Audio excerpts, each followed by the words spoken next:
안녕하세요. 내 변호사 박주연 변호사입니다. 오늘은 소멸시효에 대해서 간단하게 설명드리겠습니다. 우리가 가지고 있는 채권은 일정 기간 동안 행사하지 않으면 소멸하게 되는데요. 이걸 소멸시효가 완성됐다라고 표현합니다. 그러면은 그 일정 기간은 어느 정도이냐? 일반적인 금전채권의 경우에는 10년이 지나면 소멸시효가 완성됩니다. 가장 대표적인 것이 대여금 채권입니다.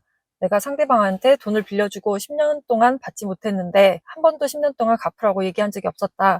10년이 지나면 대여금 채권은 소멸하게 됩니다. 10년보다 더 단기 소멸시효가 적용되는 것들도 있는데요. 예를 들어서 3년의 소멸시효가 적용되는 것은 진료비 채권, 병원에서 진료를 받고 진료비를 내야 되는데 3년이 지났다. 그리고 물품대금 채권, 편의점에서 외상으로 물건을 사고 3년이 지났다. 그러면 3년의 소멸시효가 완성돼서 소멸하게 되는 겁니다. 이것보다 더 짧은 소멸시효도 있는데요. 1년의 소멸시효가 적용되는 것이 있습니다. 가장 흔한 것이 음식값입니다. 식당에서 외상으로 밥을 먹고 1년이 지났다. 그러면 소멸시효가 완성되는 것입니다. 그럼 이 기간만 지난다고 해서 무조건 소멸시효 완성으로 돈을 받지 못하게 되느냐? 그것은 아닙니다.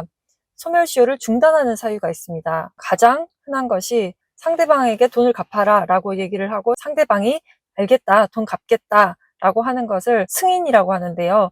이 승인이 있으면 그때부터 다시 소멸시효가 시작되는 것입니다. 그리고 또 가장 흔한 시효 중단 사유가 재판상 청구입니다. 만약에 음식값의 경우에 식당 주인이 1년이 지나기 전에 소송으로 음식값 10만 원을 지급해라 라는 소송을 제기했습니다. 그러면 이때 시효가 중단되게 되는 것입니다. 만약에 1년이 지난 후에 식당 주인이 음식값 10만 원 지급해라 라고 청구를 하면 어떻게 될까요? 그 청구를 받은 손님이 이것은 1년이 지나서 소멸시효가 이미 완성됐다 것을 주장해야 됩니다.